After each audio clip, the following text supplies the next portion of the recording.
derived from primitive art, prehistoric art, essentially, from early man. I mean, it's primarily. Originally, I started with copies of that type of work, and then I kind of adopted it to Native American mammoths. I was introduced to painting by my grandmother when I was 6. My work, I think, was kind of shaped by the work of Tom Palmore, who was a native Oklahoman. And my work's just kind of evolved primarily from those experiences with viewing other people's work, as well as making a lot of mistakes myself. I'm not what one would call a career artist. I mean, I don't really make my life or my sustenance from art alone, but I just hope that I had the opportunity to develop bodies of work and kind of create an undeniable volume of work throughout the course of my life, and hopefully, find it to be a marketable commodity.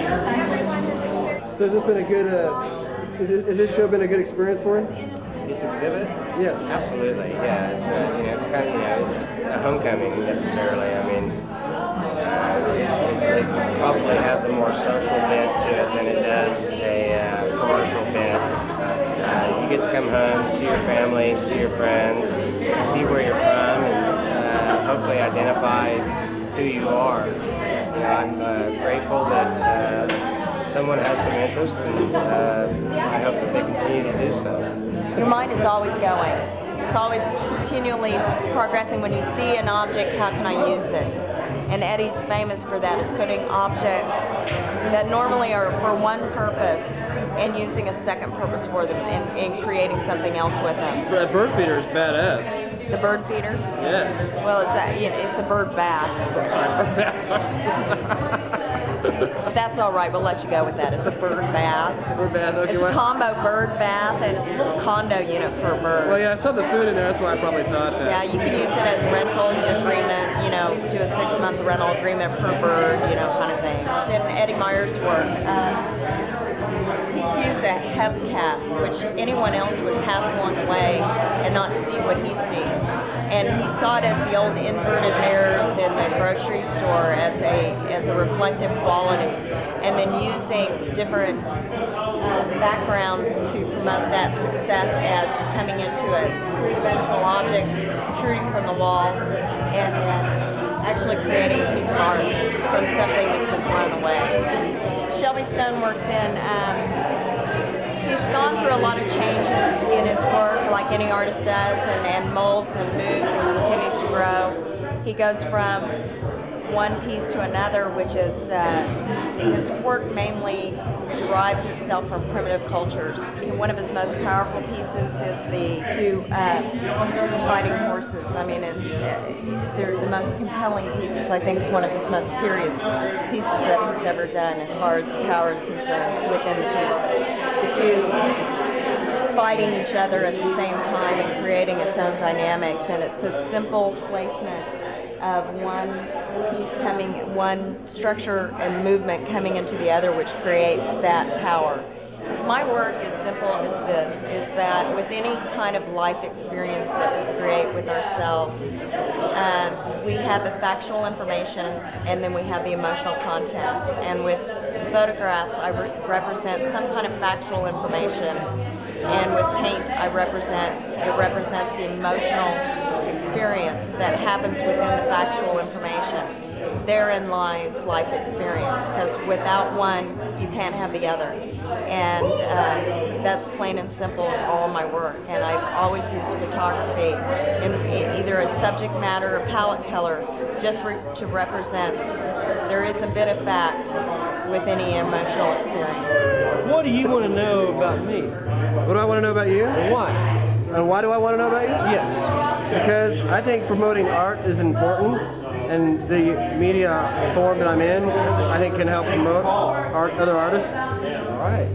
Well spoken. Sometimes I'm articulated. So you should be on this side of the camera so that I can get this information documented. So, why is it so important for you to want to know about us? Why is it so important for me to know about you guys? Yes. Well, that's a good question, Eddie. Because I met Sue Cooper last summer, and we just started talking about her art form and my art form, what I do, what she does, and she goes, "Hey, I'm having this art show, and I'd like for you to come promote it." And so I'm like, you know what? That's totally cool. See, so your interest in us makes me interested in you and your craft and why it's important to you, because I sure as hell wouldn't drive to Norman and just hang out and, hope I catch a glimpse of you, but what I do is mostly custom furniture, you name it. I've done complete store interiors, beds, stairs, tables, lamps. Ooh, do you work with cast iron? A toilet I've never made, but I could do that. How did you do the furniture? What led you to the furniture kind of thing instead of like paint or All sculpture? Or... I've never painted at all. All of it's self-taught. It's all spontaneous. It's all a sketch to me. Everything is that's not really the final thing. It's just a moment, that chair, that table, this moment. It's just a sketch of something bigger later, and you gotta appreciate the sketch, for the moment. When I look for the big Mona Lisa, it may never come. It's all a sketch. It's not, criticize it, can for screw, can be sharp, right? Who cares? It's just a sketch, it's a moment. It'll be bigger, better, and I've done a jillion things, and I still will. Well, now, what do you like about this piece? Well, I'm a fan of tail. Oh, yes, we love tail at the G-Spot.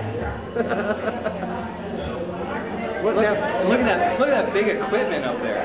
That is. Certainly some big horns. Now, I understand you bought a piece of art? Yes, I did. I bought this piece of art right here, my refrigerator. I personally think it's the coolest piece in the house. If you look real careful, you can see a naked woman in there. A naked woman? I don't know, maybe it's wishful thinking, but that's beautiful, beautiful. What motivated you to buy this piece? I don't know, it just reached out and grabbed me.